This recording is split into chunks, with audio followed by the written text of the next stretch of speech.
Ito yung bunga ng malunggay. Yan o. Ito po, yung bunga.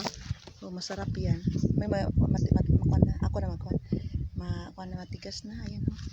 Kinukuha na sana. Madaming bunga o. Ayan o. Yan. Yan. Masarap yan. Ano ba yung tawag? Ano tawag yan? Pinakbit. Oh, pakbit. Kung si Ilocano, pakbit. Yan. Yan oh. Pwede pa yung maliliit oh. Ito na lang. Oh. Ito pwede ito maliliit yata. Ay, hindi ata. Ah, pwede na po, pwede ito pakbit. Pwede pa. Kukuha kami oh. Panggulay. Oh.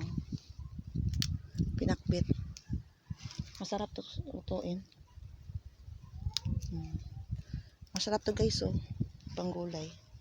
Yan. Pwede pa to. Tanggalin na ng balat oh. Ayan.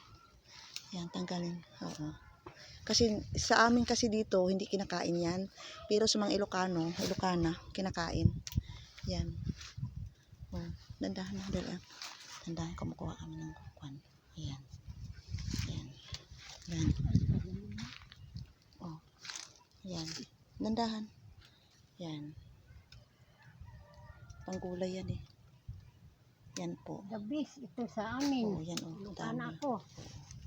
Yan, masarap to eh. Hindi nila alam. Kasi mga Ilocano lang yan nakakatikim ng ganito. Kasi alam ko kasi kumain dito dahil yung tita ko, Ilocana. Lagyan ng bagoong lang to. Bagoong lang yung kan dito. Oh. Yan. Kung di may baboy ako doon, pwede yan baboy. Ayan po. Ayan. Ayan po. Salamat po sa papanood. Ayan siya ngayon. Dami ng kulay na kuha. Oh, yan. Ayan po. Thank you po sa papanood. God bless.